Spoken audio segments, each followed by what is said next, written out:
Mahal ka namin, God of Racing, ng great siya. Binabati po namin ang pinakamayamang tao sa Great Siya at chairman ng Dami Technology na si Ji Chen Bin sa pagkapanalo bilang World God of Racing.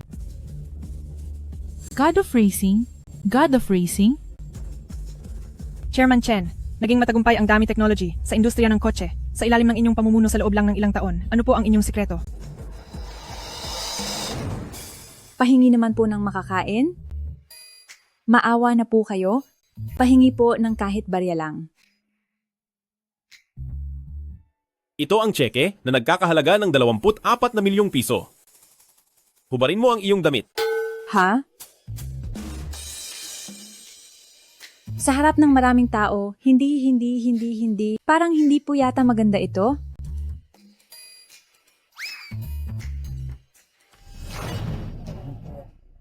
Kuya, maawa na po kayo. Pahingi naman po ng makakain. Alis dyan, alis dyan. Kuya, maawa na po kayo. Pahingi po ng makakain. Matagal na po akong hindi kumakain. Ngayon ay... Wala akong pakialam sa iyo. Layas. Aba, hindi ba't kaklase ko ito nung high school? Bakit naging pulubi ka na ngayon? Chanbin, bakit ikaw yan? Bakit ganyan na ang hitsura mo ngayon? Zen Yanxia, Yang Di Anfeng. Oo, kayo pala yan. Mahal, magkakilala kayo? Higit pa sa kilala, mas magaling siya sa kama kaysa sa'yo. Hindi tulad mo, 3 minuto lang. Hoy, wag mo naman akong ipahiya. Ex-boyfriend ko siya noong college. Noong nagnegosyo siya pagka-graduate, hiniwalayan ko agad siya. Hindi ko akalain na magiging pulubi lang pala siya. Hayaan mo na. Tara na, umalis na tayo. Kung malalaman ng iba na ako, isang kontraktor ay may kaklaseng pulubi. Ikahihiya ko yon. Huwag muna kayong umalis. Kukuha muna ako ng litrato. Pahingi po ng makakain. Kahit ipakain ko pa ito sa aso, hindi ko ito ibibigay sa iyo. Ha. Tara na. Yang Di Anfeng, hindi mo ba alam na sa akin galing lahat ng proyektong hawak mo? Magandang dilag? Maawa ka po, pahingi po ng pambili ng pagkain. Manong, itong 150 piso, kunin niyo na po ito pambili ng pagkain. Ang batang ito, napakaganda na ay napakabait pa. Hoy, magandang dilag. Anong magagawa ng 160 piso na yan? Hindi man lang makakabili ng kahit isang basket ng siopaw. Napakaganda mo at napakabait, baka naman pwedeng gawin nating 1,600? Ano? 1,600 piso. Anong gagawin mo sa ganoon kalaking pera? Maraming araw na akong hindi kumakain. Ineng, tingnan mo, ang ganda-ganda mo. Parang awa mo na. Sige na nga.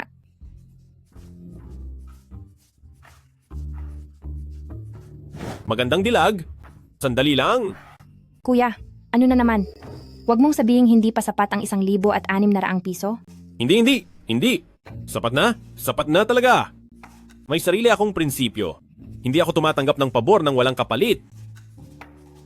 Ineng, ito ay isang tseke mula sa Dami Technology na nagkakahalaga ng 24 na milyong piso at pwede itong i-cash sa Finance Department. Dami Technology, tseke na 24 na milyong piso. Kuya, nagbibiro ka ba? Hindi ako nambobola. Totoong tseke ito at talagang makakakuha ka ng pera rito. Kuya, ang ate ko ay nagtatrabaho sa Finance Department ng Dami Technology. Sinabi niya sa akin na ang chairman lang sa Dami Technology ang pwedeng gumamit ng tseke. Paano namang ang isang pulubing tulad mo ay magkakaroon ng... Ikaw. Ako. Sige na nga. Dahil hindi ka naman naniniwala, hayaan na lang natin. Pero tingnan mo pa rin. Kung may iba pa ba akong paraan para makaganti sa utang na loob at mabayaran kita. Ibang paraan. Ako. Hello ma, napatawag po kayo? Bukas na ang espesyal na araw ng nanay mo. Isasama ng ate mo ang boyfriend niya pa uwi. Nakatagpo ka na rin ba ng sarili mong boyfriend? Tamang-tama, dalhin mo siya rito bukas para makilala ko. Hindi po ma. Manaman.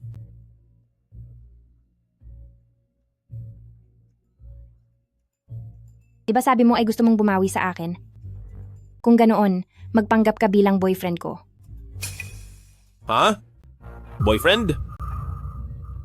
Kasama pati yung sa kama? Hala, kuya, huwag kang magkamali ng akala. Gusto kitang upahan bilang pansamantalang boyfriend ko para samahan ako pa uwi at harapin ang nanay ko. Ganoon pala yon. Akala ko pa naman ay na-love at first sight ka na sa akin. Kasi pinipilit talaga ako ni nanay na mag-asawa na. Gusto niya talagang magdala ako ng boyfriend pa uwi. Niwala pa nga akong nagiging boyfriend, saan naman ako kukuha para sa kanya? Kahit na mukha kang madusing tingnan, pero maayos naman ang mukha mo. Ang tao ay nadadala sa bihis. Basta ayusan lang kita ng kaunti. Siguradong maloloko natin ang nanay ko. Ako. Ano kasi? Sige na, kung payag ka, bibigyan kita ng pera. 10,000 piso bawat araw? Ano sa tingin mo? 10,000 piso bawat araw? May ganoon kagandang balita? Sige. Kasunduan. Salamat kuya, mabait ka rin pala talaga. Mamaya ay isasama kita para maligo at bibili ng ilang bagong damit. Pati na rin pambili ng mga regalo, pagkatapos ay uuwi na tayo. Sige. Susunod ako sa lahat ng sasabihin mo. Tara.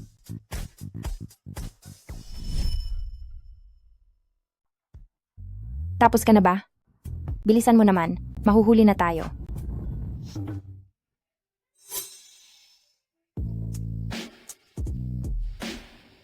Ikaw. Bakit ka lumabas ng walang suot na damit? Hindi ko akalain, maganda pala ang katawan ng pulubi na ito na pinulot ko lang sa kalsada.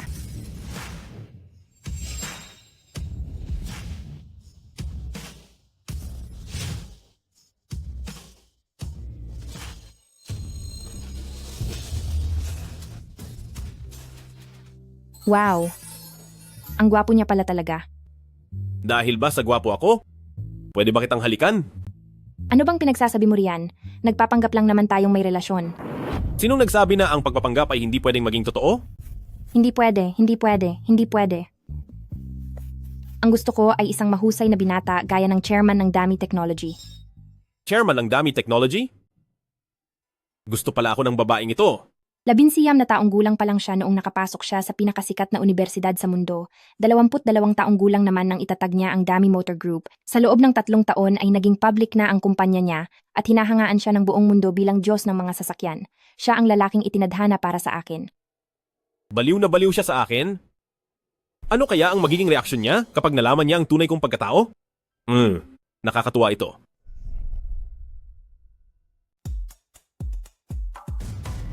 Babalaan kita, magpapanggap lang tayong magkasintahan para lokohin ang mga magulang natin. Wag na wag kang magkakaroon ng anumang masamang balak sa akin. Hay, naintindihan ko na. Gusto mong makapag-asawa ng mayaman? Samantalang ako ay isang mahirap na lalaki lamang. Alam kong hindi ako karapat-dapat sa iyo, kaya makuha na lang natin ang kailangan nating dalawa. Buti naman at alam mo ang lugar mo. Mag-aayos muna ako, at mamaya ay sabay tayong maghahanda ng ilang mga regalo. Hindi naman pwedeng wala tayong dala sa kasal ng nanay ko.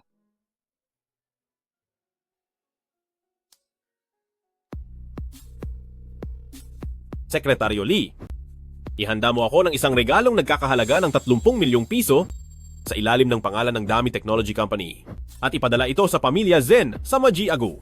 Masusunod po. Pero tagapangulo, hanggang kailan niyo pa po balak magpanggap na mahirap? Pagdating ng tamang panahon, sasabihin ko rin sa iba ang tunay kong pagkatao. Mamaya kapag nakita mo na ang nanay ko, siguraduhin mong maging mabulaklak ang iyong pananalita. At isa pa, huwag na huwag mong sasabihing pulubi ka. Sabihin mo na lang na may-ari ng kumpanya ang pamilya nyo at kumikita kayo ng daan-daang libo bawat taon. Pero kumikita ako ng 10 bilyon sa isang taon. Ito. Ang pagsisinungaling ay hindi maganda, di ba? Naku, alam ko namang hindi ka talaga kikita ng ganoon kalaking pera. Pero ginagawa lang naman natin ito para pasayahin ang nanay ko, di ba? Tutal, pagkatapos nating maloko siya, maghihiwalay din tayo? Kaya anong masama doon? O sige na nga. Ayos. Maglilipat muna ako ng 20,000 piso sa WeChat mo. Ibigay mo iyon sa nanay ko mamaya dahil ang nanay ko ay masyadong mapagpahalaga sa kanyang reputasyon. Ay naku! Maraming salamat sa inyong lahat mga kababayan. Ngayong araw ay dumalo kayo sa aming ikalawang kasal. Mamaya ay kumain at uminom kayong lahat ng mabuti. Huwag kayong mahihiya. Hahaha. Oo nga, mamaya ay kumain at uminom kayong lahat ng mabuti, umpisahan na ang pagkain, huwag ninyong itigil ang pagkain. Ang matandang sili mula sa kabilang kalye ay nagbigay ng 3,000 at 900 piso. At ang matandang siwang mula sa kabilang baryo ay nagbigay ng 7,000 at 800 piso. Pagbati sa inyo. Kayong dalawa talaga? Isipin nyo na bagong kasal kami ay nagbigay pa kayo ng regalo. Tuloy kayo sa loob. Tuloy kayo. Hahaha. Ilista mo ito? Haha. Ang inaanak ni Aling Yu na si Xia Sanlan ay nagbigay ng 400 at 68,000 piso. Hala, 468,000? Grabe talaga. Hindi ko akalaing sa ikalawang kasal ko ay makakasandal pa ako sa swerte ng asawa ko. Ha ha ha! Ay naku, ang mabuti kong inaanak, sinabi ko na ngang pumunta ka lang at wag nang magbigay ng regalo. Ha ha! Ninang, 25 taon akong naghintay at sa wakas ay ikinasal ka na. Kaya siguradong kailangang maghanda ng malaking regalo. Nasaan si Shinshin? Nay, kasama ko na ang manugang ninyo pabalik. Ma, ito ang boyfriend ko si Chenbin. Ito ang nanay ko. Ito ang pakakasalan ng nanay ko. Ang stepfather ko na si Tito Hu. Magandang araw po sa inyo, tita. Magandang araw po, Tito Hao. Hello sa'yo? May kaunti po akong regalo para sa inyo. Sige, salamat. Mabuti naman. Ang swerte talaga ni na Aling Yu at Tito Hu. Nakahanap sila ng manugang na napakagwapo na talagang disente tingnan. Maputi at malinis tingnan. Nahalatang tagalungsod talaga. Siyempre naman, laki siya sa lungsod simula bata pa. Talaga? Aba, na ang manugang na ito ay siguradong galing sa mayamang pamilya. Chanbin, ano ba ang trabaho ng mga magulang mo? Ang tatay ko ay may-ari ng sariling pabrika. Ang nanay ko naman ay naglilibang lang sa pagmamahajong at pagsha-shopping. Napakaginhawa naman ng buhay nila. Mahal, mukhang nakakuha tayo ng napakagaling na manugang ah. Siyempre naman iyan, hindi magkakamali ang anak ko sa pagpili ng mapapangasawa. Ninang, hindi ba nangako kayo na ipakakasal niyo sa akin si Shinshin? Bakit biglang may manugang na? At mas guwapo pa kaysa sa akin? Naku, iba na ang panahon ngayon na ang mga kabataan kapag nagmamahalan ay ang mahalaga lang ay gusto nila ang isa't isa, pero hindi ka naman gusto ni Sinsin at hindi masaya ang pagsasamang pilit. Ninang, ang ibig niyo bang sabihin ay binabawi niyo na ang pangako niyo? Nabaliwala lang ba ang mga regalong ibinigay ko tuwing may okasyon? Ano ba talaga ang balak niyo? Naku, huwag kang mag-alala, hahanapan ka ng ninang ng mas mabuting babae sa baryo natin. Huwag mong ituon ang buong buhay mo sa iisang tao lang. Ayos ba iyon? Ayaw ko. Gusto ko si Shinshin. Bata pa lang ako, ay gusto ko na siya. Talagang siya lang ang pakakasalan ko. Gusto ko talaga siya. Wala akong pakialam. Siya lang ang gusto ko, wala akong pakialam. Ay nako, tumayo ka na riyan. Ikaw na bata ka. Tumayo ka na, bilis. Tumayo ka na, baka makita ka ng iba at pagtawanan ka. Ninang mo ako at nangako ako sa iyo, pero hindi ba't may nobyo na si Sinsin ngayon? Siya Sanlan, pwede ba na huwag mo nang kulitin ang nanay ko buong araw? Sinabi ko na sa iyo, hindi kita gusto. Bakit ba hindi mo ako gusto? Saan ba ako nagkulang kumpara sa kanya? Mas mabuti ang nobyo ko kaysa sa iyo. At tagalungsod siya, may rehistro siya sa lungsod, at mayaman ang pamilya nila. Huwag ka nang magpanggap. Maaaring hindi ako gwapo, pero malinaw ang paningin ko. Kitang-kita ko na nakasakay kayong dalawa sa tricycle pa uwi. Sabi ng nanay ko, ang mga mayayaman ay laging nakakotse. Tama yan. Kanina lang sa entrada ng nayon ay nakita ko ang pangalawang anak ng pamilya Yu at ang nobyo niya na nakasakay sa tricycle pa uwi. Paanong nangyari iyon? Sinsin, tinatanong kita, hindi ba't sinabi mong ang tatay ng nobyo mo ay may-ari ng pabrika? Ay nako, Ninang. Siguradong niloloko ka lang niya. Sabi pa ng nanay ko, ang mga mahihirap ngayon ay gustong-gustong magpanggap na mayaman. Bakit kaya? Dahil saya. Ha. Sing-sin, magsabi ka sa akin ng totoo? Ano ba talaga ang trabaho ng nobyo mo? Ikaw, Ninang, anak, magsabi ka sa akin ng totoo. Kung talagang may pabrika ang pamilya ng boyfriend mo, bakit wala man lang kayong kahit isang kotse? At bakit tricycle pa ang sinakyan nyo pa uwi? Dahil iyon. Hindi ko naman pwedeng sabihin na isa lang siyang pulubi na pinulot ko sa kalsada para magpanggap na boyfriend ko at iuwi rito. Ako ay... Sa totoo lang, may 4 kaming kotse sa bahay. Kaso lang ay nagkataong ginamit ng pamilya ko ang mga ito ngayon. Kaya pasensya na kay Singshin na kailangang mag-tricycle pa uwi. Ano? Ang pamilya niya ay may 4 na sasakyan. Ang yaman talaga nila. Tama! Gumagawa ng mga sasakyan ng pabrika namin. Ang brand ay Tesha. Siguro naman ay narinig nyo na yon? Huwag kang magmayabang. Alam mo ba kung sino ang may-ari ng Tesha? Brand iyan ng Damitech. Paano na tayo makakalusot nito mamaya? sinungaling ka. Ang Tesha, sinabi rin ni nanay, na ang Tesha ang pinakamalaking brand ng kotse dito sa Jiangcheng. Ito ay... Sobrang walang hiya, sinabi mo pang sa iyo ang Tesha. Oo nga, brand ng kotse ng Damitech ang Tesha. At ang may-ari ay si Cheshen na isang alamat sa mundo ng pananalapi. Tapos magpapanggap kang si Cheshen? Hemp? Ang kapal ng mukha? Aling Yu, ano bang klasing tao ang nahanap ng anak mo? Talagang nakakahiya. Jensin, Magsabi ka sa akin ng totoo. Ano ba talaga ang trabaho ng boyfriend mo? Kapag sinubukan mo akong lokohin, palalayasin ko kayo rito ngayon din. Ma, paano ko naman po kayo magagawang lokohin? Nagsisinungaling ka lang talaga. Wala naman siyang boyfriend dati. Ngayong bigla na lang siyang may dalang boyfriend, siguradong gumaya ka lang sa TV at naghanap ng kung sinong lalaki para lang lokohin sila. Siya, Sanlan, kapag hindi ka pa tumigil sa pagsasalita ng ganyan, pupunitin ko talaga ang bibig mo. Hehe, pikon na siya. Ninang, pikon na siya, pikon na siya. Baka tama ang sinabi ni Xia Sanlan na nirentahan lang talaga ni Jensin ang boyfriend na iyan. Jensin, ipaliwanag mo ito sa akin. Nirentahan mo lang ba talaga ang boyfriend mong ito? Sigurado yan. Hindi man lang sila mukhang magkarelasyon, siguradong peke lang yan. Sige, sabihin mo sa akin, ano ba dapat ang hitsura ng magkarelasyon, magsalita ka? Ang magkarelasyon, dapat ay nagkakahalikan at nagkakayakapan. Gaya nito. Ay nako, ganyan naman ang lagi nating nakikita sa TV. Sige, gusto mo palang makakita ng ganyan. Pagbibigyan kita ngayon.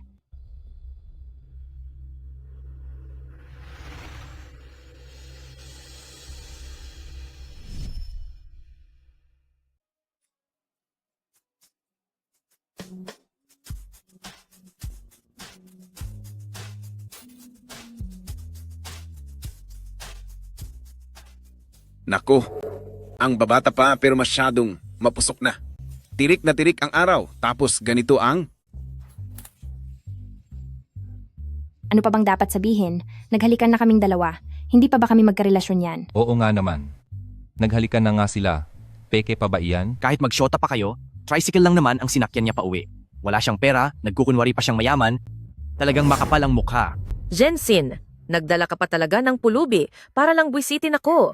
Itinatakwil na kita bilang anak simula ngayon. Ako. Jensin, pinapakaba mo kami ng husto. Sige na, sabihin mo na, mayaman ba talaga ang nobyo mo o wala? Oo nga. Sabihin mo na. Mga kababayan, hindi na ako magpapanggap, sasabihin ko na ang totoo. Ako nga ang tinatawag nilang Diyos ng karera at founder ng Big Rise Technology. Ako talaga ang tagapagtatag ng Dami Technology na kilala bilang Racing God. Anong racing god? Hay naku, Tianbin, pwede bang huwag ka nang magmayabang? Racing God? Nagmamaneho ka lang ng tricycle tapos sasabihin mong racing God ka? Marunong ka ba talagang magmaneho? Ha? Sinasabi ko sa iyo bro, para kang truck ng tubig kung makatalsik ang laway mo. Hindi mo man lang tinatakpan ang bibig mo kapag nagsasalita ka? Iyo, sinasabi mong isa kang racing god? Marunong ka ba talagang magmaneho? Ha? Ako? Hay naku, Tianbin, pwede bang huwag ka nang magmayabang? Bakit ka ba nagpapanggap na racing god? Paano kung mabuko ka mamaya, hindi ba't mapapahiya ka lang? Huwag kang mag-alala. Sino ba itong walang hiyang nagparada ng sasakyan ng ganito? Alisin niyo ito agad. Alam niyo ba kung kaninong sasakyan ang nakaharang sa daan? Kapag hindi niyo pa inalis iyan, huwag niyo akong sisisihin kung wasakin ko yan. Hay naku, wag niyong wasakin, wag niyo pong wasakin. Kasi masayang araw ko ito ngayon. Malas kapag winasak niyo ang sasakyan, tatawag na ako agad ng maglilipat niyan. Mga kasama, kaninong sasakyan po ito? Pakilipat naman po, nakakaharang sa daan nila. Mukhang sasakyan iyan ni Boss Kian na nagbabakasyon dito sa nayon natin. Pero si Boss Kian, pumunta siya sa bundok para manghuli ng manok. Ha? Bilisan niyo, may gagawin pa ako. Kapag inaksayan niyo ang oras ko, gagawin ko ang iyong kasalan. Na maging isang lamay. Huwag po kayong magmadali. Huwag po kayong mainip. Gagawa pa ako ng paraan. Uy, anak, hindi ba marunong kang magmaneho? Pakilipat mo na ang sasakyan, bilis. Marunong nga akong magmaneho. Pero wala sa akin ang susi, hindi ko mabuksan ang pinto ng sasakyan. Nagbabagal-bagal pa kayo, ano? Mga tol, kumuha kayo ng mga gamit. Wasakin niyo ang sasakyang ito. Huwag po, Diyos ko. Bakit ba ako minalas ng ganito sa araw na ito? Uy, anak, tulungan mo naman si nanay na makaisip ng paraan. Ang tatay ko ang kapitan ng barangay. Boss, pagbigyan mo na kami, dumaan na lang kayo sa ibang kalsada. Akala mo ba may paki ako sa tatay mo? Ha? May gana ka pang paikutin ako? Walang sinuman ang makakapigil sa akin. Mga tol, wasakin niyo. Sige po. Ayos. Tigil?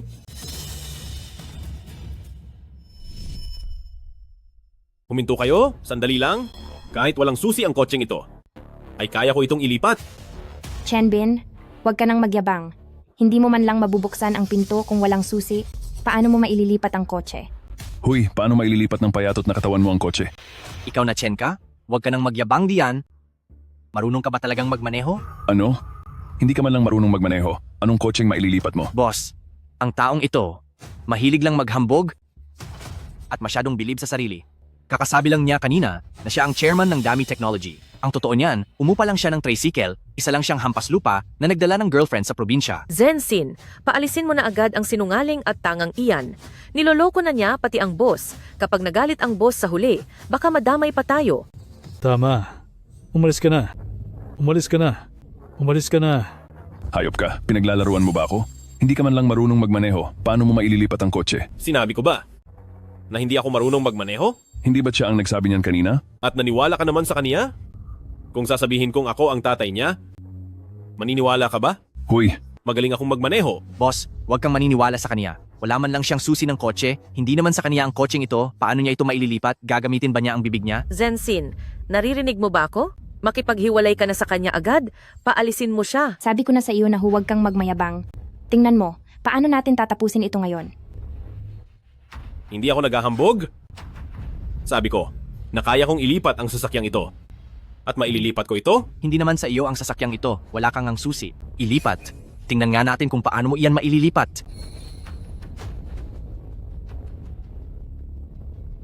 Kailangan ng mga karaniwang tao ang susi para mailipat ang sasakyan? Pero ako ang Diyos ng mga sasakyan.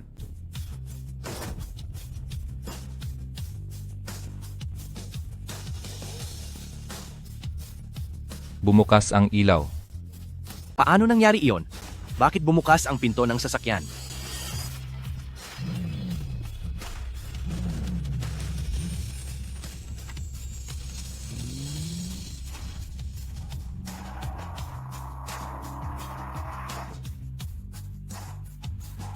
wow.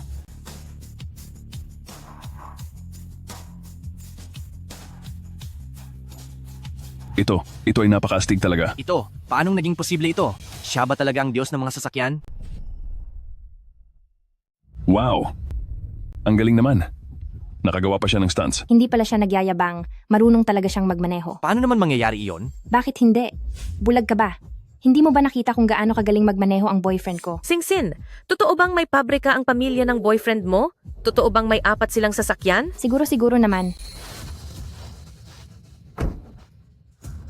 Naitabi na ang kotse? Pwede na kayong umalis. Hindi. Kung hindi ako nagkakamali, stunts sa kotse iyon, di ba? Parang ganoon na nga. Wow. Talagang stunts nga sa kotse. Hindi ko akalain na sa maliit na probinsyang ito ay may marunong ng ganyang klaseng stunts.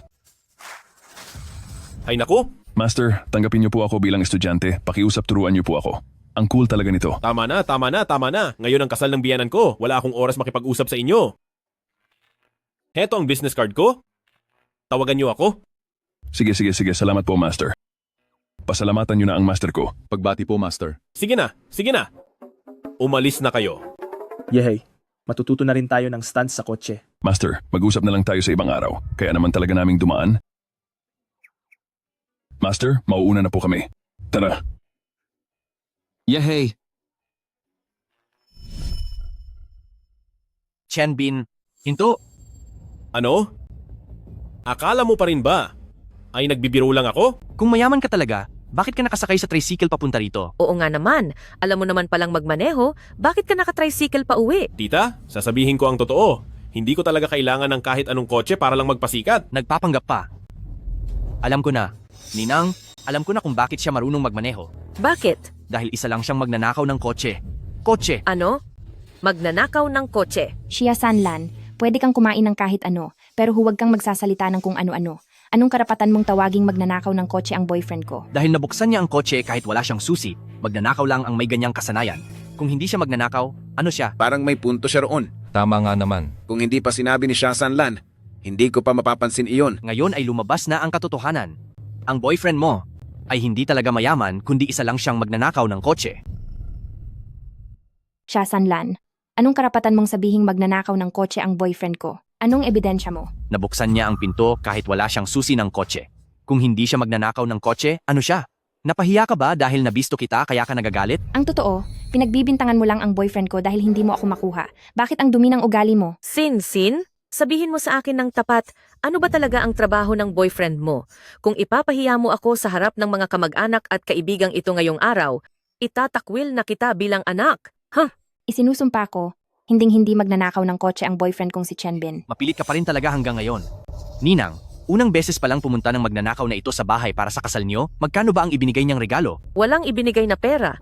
May dinala lang siyang kaunting gamit. Makinig kayong lahat. Ang bagong manugang, unang dalo pa lang. At sakto pang ika-50 kaarawan at kasal ng ninang ko pero wala siyang dala? Hindi ka ba nahihiyang sabihing galing ka sa mayamang pamilya? Oo nga. Napakakuripot naman. Bakit ba kayo nagmamadali? Hindi lang pa kami nagkakaroon ng pagkakataong ibigay ito. Chenbin, ibigay mo na ang regalo kay mama. Sige.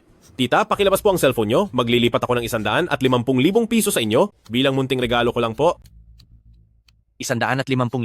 150,000 piso lang ang ilalabas mo? Hindi mo man lang mabibili ang kahit isang piraso ng cake? Hindi ba't iniinsulto mo lang kami? Ano namang masama sa 150,000? Anong masama sa 150,000 piso? Diyos ko, ako na ninak-anak lang ay nagbigay ng 400 at 60,000 piso, ikaw na bagong manugang ay 150,000 lang ang ibibigay mo? Kung ako sa iyo, dadalhin ko ang mga bulok mong gamit na ito at lalayas na agad dito. Ano naman kung nagbigay ng 480,000 piso? Anong karapatan mong magingay dito? Sinasabi ko sa iyo, 160,000 piso pa lang ang pampagana ko. Paparating na ang 80 milyong pisong regalo ko. Ano? 80 milyon? 80 milyon? Mukha ka talagang isdang putik na isinawsaw sa tubig dagat. Nagpapanggap na mamahaling seafood. 80 milyon? Nakakita ka na ba ng ganoon kalaking pera? Oo nga. Bakit nakahanap si Zensin ng ganitong klaseng tao? Panay 80 milyon ang lumalabas sa bibig niya. Sa totoo lang, isa lang siyang hampas lupa na hindi man lang makabila ng kotse. Tama. Sinsin. Palisin mo na siya agad dito. Huwag mo na kaming hiyain dito. Chenbin, itigil mo na yan. Pulubi ka lang na pinulot ko sa tabi ng kalsada. Sinamahan mo lang ako pa uwi para harapin ang mga magulang ko. Hindi ko sinabing magyabang ka ng ganyan. Shinshin, kahit anong mangyari, hindi kita hahayaang mapahiya sa harap ng mga kamag-anak mo. Naghanda talaga ako ng 240 milyong pisong dote. 240 milyon? Kung ganoon ay ilabas mo ang dote na iyan para makita ng lahat. Puro ka lang badaldal diyan. Nag-message na sa akin ang sekretary ko ngayon lang. Papasok na sa nayo ng napakalaking regalo. Malapit na itong dumating. Isang hamak na trabahador na sumasakay lang sa tricycle pa uwi. Tapos sasabihin may secretary pa siya. Napakakapal talaga ng mukha mo. Tingnan natin kung hanggang kailan ka magpapanggap. Sino ang nangahas na mang api sa aming? Chairman ng Rise Technology? Chairman, ang handog ninyo para sa kasal ng inyong biyenan ay dumating na. Ano? Chairman? Ibig bang sabihin ay talagang mayaman ang nahanap na boyfriend ni Genshin? Mayaman? Sino ba ang babalik na nakasakay sa tricycle gaya niya? Sa tingin ko ang mga taong ito ay binayaran lang niya para samahan siyang umarte. Ang laman ng kahon na ito ay malamang. Mga kamote lang, hindi ba? Ang laman ng kahon na ito ay regalo na nagkakahalaga ng 231 milyong piso. Ha. Aba, 231 milyong piso? Akala mo ba ay wala kaming alam sa mundo rito sa probinsya? Kung ang 231 milyong piso ay ilalagay rito, magmumukha na itong isang bundok. Hinding-hindi iyon magkakasya sa kahon na ito. Totoo man o hindi? Buksan mo at tingnan para malaman mo, di ba? Auntie Yu, bilisan nyo at buksan na ang regalong bigay sa inyo ng mabait ninyong manugang. Chenbin, anong kalokohan na naman ba ito? Pulubi ka lang na pinulot ko sa tabi ng daan. Kinuha kita para maging boyfriend ko. Para samahan ako pa uwi at linlangin ang mga magulang ko. Huwag ka na sanang gumawa pa ng anumang gulo. Shinshin, nagsinungaling ako sa iyo. Sa totoo lang, hindi talaga ako pulubi. Ang tunay kong pagkakakilanlan ay ang tagapagtatag ng Dami Technology. Ano? Hoy, anong binubulong-bulong ninyong dalawa riyan? Gusto nyo bang magsabuatan para lokohin kami? Talagang hindi ka titigil hanggat hindi mo nakikita ang katotohanan. Kung manloloko man o hindi. Buksan na lang para malaman natin, hindi ba? Buksan na. Buksan na. Buksan na. Buksan na. Ninang, bilisan nyo ng buksan para makita ng lahat kung paano nanloloko ang mahirap na ito. Sige, bubuksan ko na para makita natin. Kapag ang kahon na ito ay walang 231 milyong piso, tingnan ko lang kung paano mo ito lulusutan. Paano nangyari ito? Ano ito? Tita, ito ay isang munting regalo na ipinahanda ko talaga para sa inyong kasal. Sana ay tanggapin ninyo ito. Ang boyfriend ba ni Zenzin ay talagang mayaman pala, nagbigay agad ng 240 milyong piso. May titulo pa ng lupa at susi ng kotse rito. Paano ko ito matatanggap? Ay naku, ang mabuti kong manugang. Hinding-hindi ko talaga ito inakala. 50 taong gulang na ako. Sa muling pagpapakasal nito ay may bahay at kotse pa pala ako. Ninang, wag po kayong magpapaloko sa kanila. Yuyu, anong nangyari? Ay, ang gintong ito, pati ang titulo at kotse ay nandito naman na, di ba? Paano naman ako maloloko? Maaring peke ang lahat ng ito. Ngayon, pati ang mga identity card ay pupwede na ring pekein. Mukhang may posibilidad ng peke ito.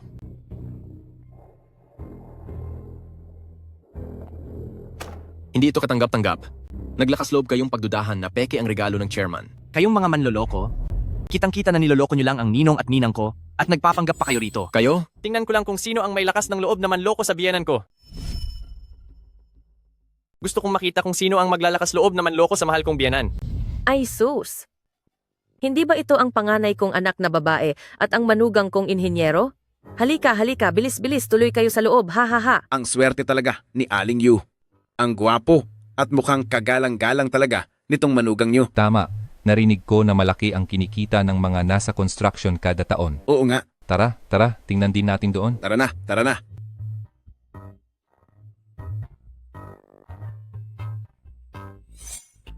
Chanbin, anong ginagawa mo rito? Ma, ito ang munting regalo namin ni Yang Xia. Maligayang pagpapakasal sa inyo. Kayo talaga, masaya na si mama na nakauwi kayo. Hindi nyo na kailangang magdala ng regalo. Tama yan asawa ko, ang gara talaga tingnan nitong manugang natin. Hindi lang iyan. May inihanda pa kaming espesyal na regalo para sa inyo. May espesyal pang regalo? Oo. Ay naku, ano iyon? Ipakita mo na agad para makita ng lahat. Nasa card na ito ang 1,000,000 at 600,000 piso na regalo ko sa kasal ng biyenan ko. 1,000,000 at 600,000. Hindi ako makakaipon ng ganoon kalaking pera sa buong buhay ko. Haha, hindi ko talaga akalain. Akong si Uncle Ho, na magli-50 taon na, ay makakahanap pa pala ng bubuhay sa akin. 1,000,000 at 600,000 ito. Yang siya, nakahanap ka talaga ng mabuting lalaki. Ang galing ng manugang ko, nakakahiya naman na gumastos ka ng ganito. Nako, Chenbin, nakita mo ba yon? Ito ang bayaw ko, 1,000,000 at 600,000 agad ang binigay at diretsong binigay pa ang bank card. Chanbin, kinakausap kita. Anong ginagawa mo rito? At isa pa, sinong nagpapasok sa iyo sa bahay ko? Siya ba ang tinutukoy mo boyfriend siya ng kapatid mo? Ngayon, isinama siya rito para i-celebrate ang kasal ko. Ano? Boyfriend siya ni Shinshin? Bunso, bakit sa dinami-rami ng lalaki ay siya pa ang napili mong maging boyfriend? Hindi mo ba alam na siya ang walang kwentang ex-boyfriend ko na hiniwalayan ko noon? Ano? Ikaw ang dating boyfriend ng ate ko. Kailan pa ito nangyari? Bakit hindi ko alam? Hindi ko rin alam. Kapatid ka pala ni Zhen Yanxia. Noong bagong graduate lang ako sa kolehiyo, minaliit ko siya dahil isa siyang dukhang taga-probinsya, kaya hiniwalayan ko siya.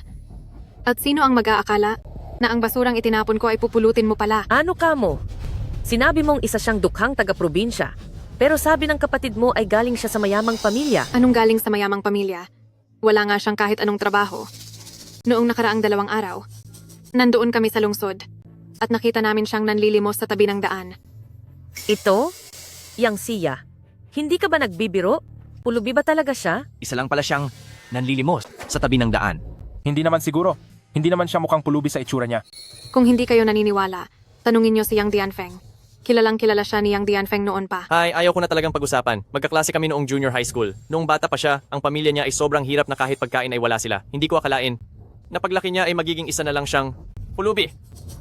Chenbin, tignan mo nga ang sarili mo. Kung gusto mong maging pulubi, sige lang. Pero bakit pati ang hipag ko ay tinangay mo? Yang Dianfeng? Sino ang nagbigay sa iyo ng lakas ng loob? Nasermonan ako ng ganyan dito? Mukhang hindi mo alam ang kakayahan ko ngayon. Sasabihin ko sa iyo para mamatay ka sa gulat. Sige ba, halika na, sabihin mo, gusto kong makita. Kung mapapatay mo nga ako sa gulat. Hayaan mo na. Iyong bayaw ko, mayaman talaga siya. Huwag na nating seryosohin ito. Tara na, kumain na tayo. Sige. Teka lang. Dahil gusto mong mapahiya ang sarili mo, pagbibigyan kita. Sasabihin ko sa iyo, gumagawa ako ng mga proyekto sa lungsod ngayon. Ang halaga ko ay nasa 80 milyong piso siguro. At tungkol naman sa iyo, dati kong kaklase, bakit ka naging pulubi? Kahit ako ay nahihiya. Para sa iyo. Bayaw, hindi nagnakaw o nang-agaw si Chenbin. Ano ang dapat ikahiya roon? Huwag ka nang sumobra. Shinshin, anong oras na ba? Pinagtatanggol mo pa rin ang pulubing ito. Ano? Natatakot ka na ba? Kung luluhod ka sa harap namin ngayon, hihingi ng paumanhin, at aaminin na dinukot mo si Shinshin, baka pag-isipan ko pa na patawarin ka at pakainin ka. Ha. Ang kakayahan ng asawa mo ay walang-wala sa harap ko dahil ang lahat ng mayroon siya ay galing lamang sa limos ko. Kung wala ako, hinding-hindi niya mararating ang kinalalagyan niya ngayon.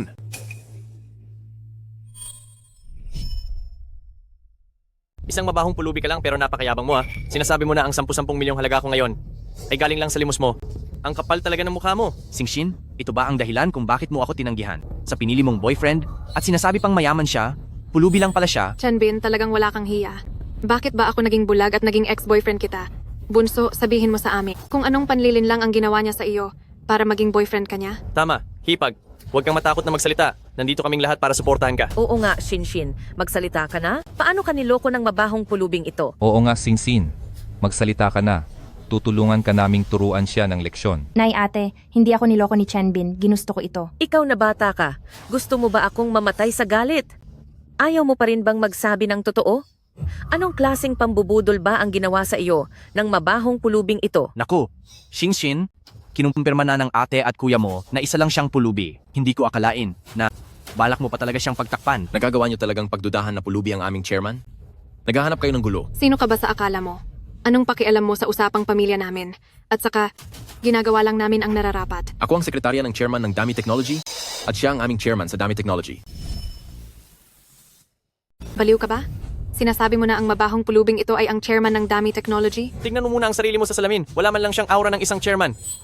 Ang Dami Technology ang pinakamayaman sa industriya ng sasakyan sa Jiangcheng. Ang chairman na yon ay kinikilala namin bilang God of Cars at isa ring alamat sa ating financial circle. Tilang nakakamangha ang kanyang yaman, tinakamisteryoso pa niya. Ang isang katulad mo, gusto pang maging chairman? Kapag nalaman ito ng mga tao mula sa Dami Technology, tiyak na lalapain kanila ng buhay.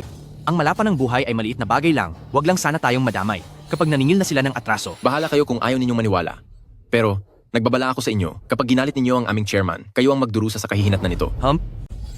Takot na takot naman ako. Kayong mga manloloko, sa tingin nyo ba dahil hindi nyo kami maloko, ay sisimulan nyo na kaming takutin? Talagang wala kayong hiya.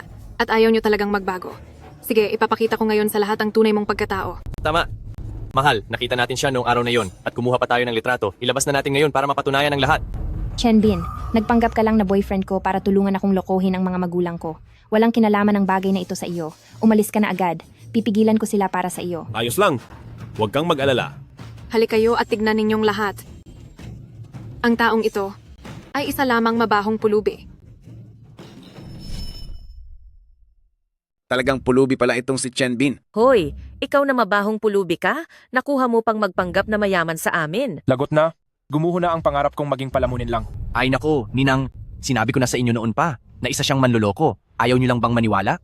Tapos sabi pa niya ay mayaman ang pamilya niya at bibigyan daw kayo ng 240 milyong piso. Puro lang iyan kasinungalingan. Kaya naman pala, peke rin pala ang lahat ng ibinigay ng pulubing ito. Itong pamilya Zen ay talagang napahiya ng husto. Nakakahiya talaga. Sobrang nakakahiya na ito. Ikaw naman loloko ka? Dalhin mo ang mga peking gamit mo at lumayas ka na rito. Ma, kumalma po muna kayo. Naniniwala ako na hindi man loloko si Chanbin. Mayroon lang sigurong pagkakamali rito. Tita, maniwala po kayo sa akin. Totoo po ang lahat ng yon. Kung talagang ayaw nyo itong tanggapin ngayon, magsisisi po kayo balang araw. Ikaw na mabahong pulubi ka? Binigyan mo na nga ako ng peke? Nakuha mo pa akong pagbantaan? Sinsin, niloko ka ba niya para maging kayo? Ngayon, kailangang makipagtuos ni Mama sa kanya. Tama si Mama. Bunso, magsabi ka lang ng totoo. Kung sinubukan ka mang saktan ng lalaking ito, hinding-hindi siya makakalabas sa pintong ito. Tama. Nasa likod mo kami para protektahan ka. Hindi po. Hindi ako niloko ni Chanbin. Ginawa ko ito ng bukal sa aking loob. Ay naku, sasabihin ko na po ang totoo sa inyo. Hindi ko talaga siya boyfriend. Binayaran ko lang siya para magpanggap. Ay naku, sasabihin ko na sa inyo ang totoo. Hindi ko talaga siya boyfriend. Binayaran ko siya para arkilahin siya. Pero ako ang kusang nakiusap sa kanya na tulungan ako. Wala siyang kinalaman sa nangyayaring ito. Huwag niyo na siyang tanungin ng tanungin. Inarkila? Anong sabi mo? Sinasabi mo bang nagbayad ka para arkilahin ang pulubing ito bilang boyfriend mo para lokohin kami? Hindi ito panloloko. Sadyang masyado lang kasing mapilit si Mama na magpakasal na ako. Wala na rin akong ibang magawa. Hay naku, basta hindi niya ito kasalanan. Tingnan nyo, sabi ko na nga ba nag-a-acting lang sila. Ayaw nyo pang maniwala. Ikaw na bata ka. May sakit ka ba sa utak? Bakit ka nag-arkila ng boyfriend para iuwi rito sa bahay? Dahil din naman sa sobrang pagpilit niyo sa akin na magpakasal, wala na akong nagawa. Kaya nag-arkila na lang ako ng isa. Talagang pinapatay mo ako sa galit. Ubus na ang dangal ko dahil sa ginawa mo. Zensin, talagang wala na bang gustong magpakasal sa iyo? Nag-arkila ka pa ng lalaki para iuwi, ikaw pa ang nagbayad sa kanya ah. Totoo yan. Ang ganda-ganda mong bata. Tapos kumuha ka ng pulubi para maging boyfriend kapag nalaman ito ng iba. Nakakahiya talaga. Hep, anong pinagsasabi nyo? Siguradong ginamitan ng mabubulaklak na salita ng mabahong pulubing ito ang kapatid ko para lokohin siya. Tama. Chanbin, umamin ka na. Paano mo niloko ang hipag ko? Tama na, huwag na kayong mag-away. Sabi ko nang hindi niya ako niloko. Ako ang nag-arkila sa kanya. Chanbin, pasensya ka na talaga ha? Gusto lang naman sana kitang iuwi rito para kumain ng maayos. Kaso nagkaroon ka pa ng ganito kalaking abala.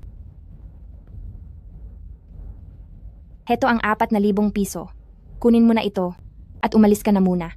Salamat sa iyo ngayong araw.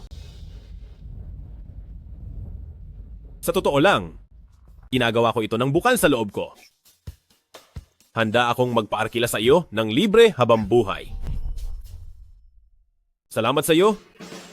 Noong panahong pinagdududahan ako ng lahat, ikaw lang ang matatag na tumayo sa tabi ko, ipinagtanggol ako, at naniwala sa akin. Sa tingin ko, parang mahal na talaga kita. Pumapayag ka bang maging girlfriend ko? Hayaan mong protektahan kita habang buhay. Bitawan mo siya. Chenbin, isa kang hamak na pulubi. Anong karapatan mong mapangasawa ang bunso namin, ang ganito kagandang babae? Tama, hindi ka man lang karapat dapat sa kuko ng hipag ko. Umalis ka na rito. Tumahimik kayo. Kapag nainsulto nyo pa ang aming chairman, kakasuhan namin kayo. Siya, chairman pa ka mo? Sinong chairman ang namamalimos sa labas? Dahil sa totoo lang ay sobra-sobra ang pera ko. Sobra at hindi ko na kayang ubusin, kaya nagpanggap ako bilang pulubi para makita kung may tutulong ba sa akin at ako naman ang magpapabago sa kapalaran niya. Kaya pala ganoon. Kaya pala tayo nagtagpo. Oo, nagtagpo tayo. Pagkatapos, tuluyan na akong nahulog sa iyong kabaitan. Ngayon lang ako, sa buong buhay ko nakakita ng taong naghahambog na nagsabing hindi niya maubos ang pera niya at lumabas para maging pulubi. Sino ka? Si Superman? Ha ha ha ha ha. Ikaw talaga ang nagpatawa sa akin sa buong taon na ito. Nabuko na ang pagiging pulubi mo at sinasabi mo pang nagkukunwari ka lang. Ikaw din masyado kang makapalang muka. Hindi ka welcome sa kasal ko. Oo nga. Huwag ka nang magpakita ng kahihiyan dito. Sinisira mo ang saya namin. Lumayas ka na. Layas. Bakit nyo ginagawa ito? Dahil ito sa kalokohang ginawa mo. Paalisin mo na siya agad. Chenbin, pasensya na, masyado nang sumusobra si na mama. Tara na, umalis na tayo. Sige. Sinong walang hiyang lapastangan?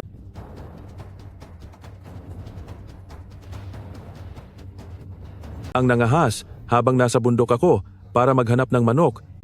Nagalawin ang sasakyan ko? Sino ba talaga? Ang sobrang lakas ng loob. Nagalawin ang kotse ko? Kapag nasira iyan, kaya nyo bang bayaran? Boss Kian, itong basurang ito ang naglipat ng sasakyan nyo. Magnanakaw siya ng kotse. Gusto niyang nakawin ang kotse nyo. Ano? Magnanakaw ng kotse? Talagang naghahanap ka ng gulo. Pati kotse ko na nakawin mo. Oo nga. At binuksan pa niya ang pinto ng kotse gamit ang kamay niya.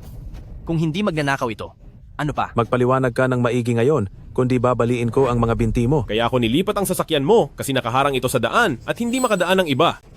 Maraming tao rito at lahat sila ay nakakita. Sinong nakakita? Ikaw ba? Nakakita ka? O ikaw? Nakakita ka ba? Boss Kian, kita nyo naman na puro pagsisinungaling lang ang alam niya. Wala namang magpapatunay at wala rin kaming nakita. Sinong nagsabing walang tao? Ako, kaya kong magpatunay para sa kanya. Tinsyen, hindi mo naman siguro totoong gusto ang pulubing ito at kinakampihan mo pa siya ngayon? Wala kang pakialam. Malinaw naman na ang kotse ang nakaharang sa daan. Tinulungan lang ni Chenbin na itabi ang sasakyan. Sa halip na tulungan niyo siyang magpaliwanag, sinisiraan at pinagbibintangan niyo pa siya. Ang kotse ko ay isang Maybach na nagkakahalaga ng 7 milyong piso. 7 milyong piso. Alam niyo ba kung anong ibig sabihin yan? At kung pwedeng hawakan ng mga katulad niyo? Hindi lang dahil nakaharang ka sa daanan ng iba, kaya ko inilipat ang kotse. Kahit pa nga totoong mabangga ko ang kotse mo, tingin mo ba bilang chairman ng Big Rise Technology Group, ay hindi ko kayang bayaran ng 7 milyong piso na iyan? Uwe? Napakakitid ng utak mo at ang lakas pa ng loob mong magyabang ng ganyan. President Kian, bata pa lang ay kilala ko na ang taong iyan at naging magkaklase pa kami noong high school. Alam na alam ko ang sitwasyon ng pamilya niya. Mahirap na siya bata pa lang at imposibleng maging chairman siya. Humanda kayo sa akin.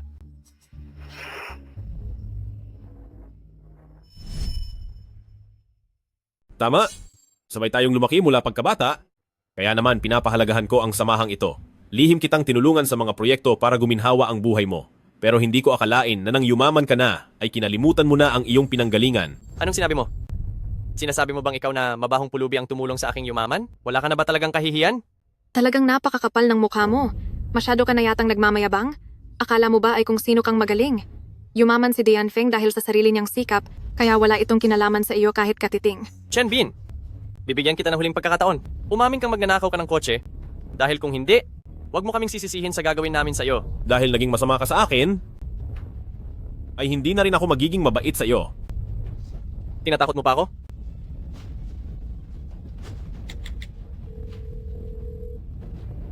Sanya Lee, ako ito. Inuutusan kitang pumunta sa Maji Ago sa loob ng 5 minuto at kansilahin ang lahat ng pakikipagtulungan kay Dianfeng. Chenbin, umalis ka na muna. Kapag nagalit na silang lahat mamaya, hindi na rin kita mapoprotektahan. Zenzin, salamat sa'yo. Kahit na binigo ako ng mga tao rito, pero dahil nakilala kita, masayang-masaya talaga ako. Napakataas na tao ng chairman ng Dami Technology Group. Paano naman siya pupunta sa ganitong liblib na lugar? Tama. Ang chairman ng Dami Technology ay pinaliligiran ng mga magagandang babae. Anong klaseng kagandahan ang hindi niya mahahanap? Paano niya magugustuhan ang kapatid ko? Isa lang siyang mabahong pulubi na mahilig magyabang.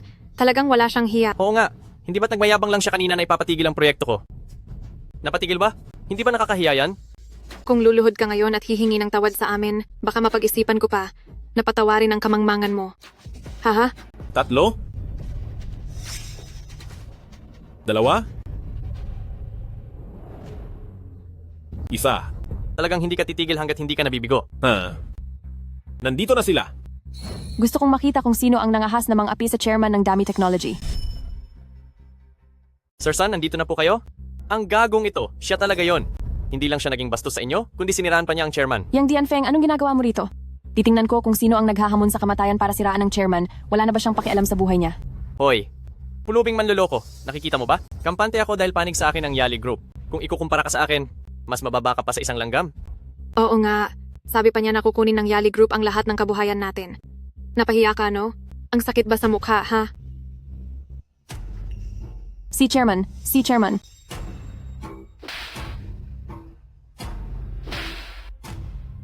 Kayong dalawa, tumahimik kayo. Ano pong nangyari, Sir San? Bakit niyo po ako sinaktan? Chairman, hindi ko po alam na darating kayo. Patawad po talaga sa mga nangyari kanina.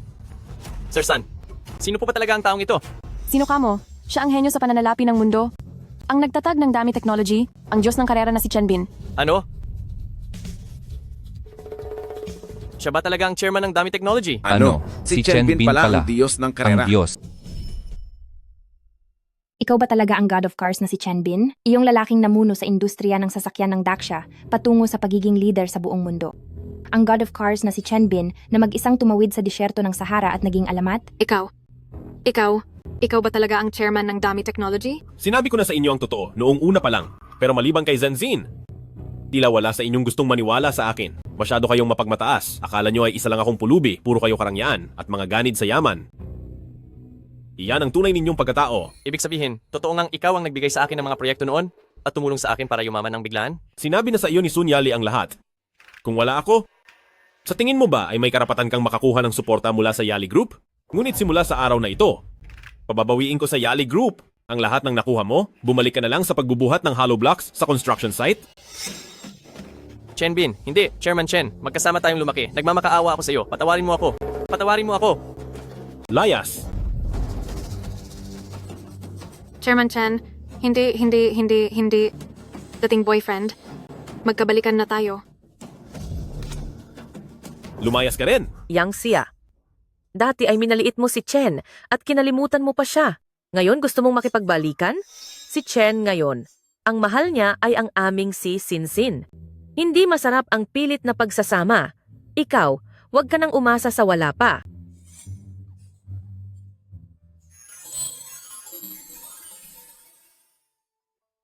Zinzin, salamat sa iyong kabutihan na naging daan para makilala kita. Noong ang lahat ay minamaliit ako, ikaw lang ang nagtatanggol sa akin. Ikaw ba ay handang magpakasal sa akin? Ibibigay ko sa iyo ang pinaka-ingrandeng kasal sa buong mundo. Handa ako.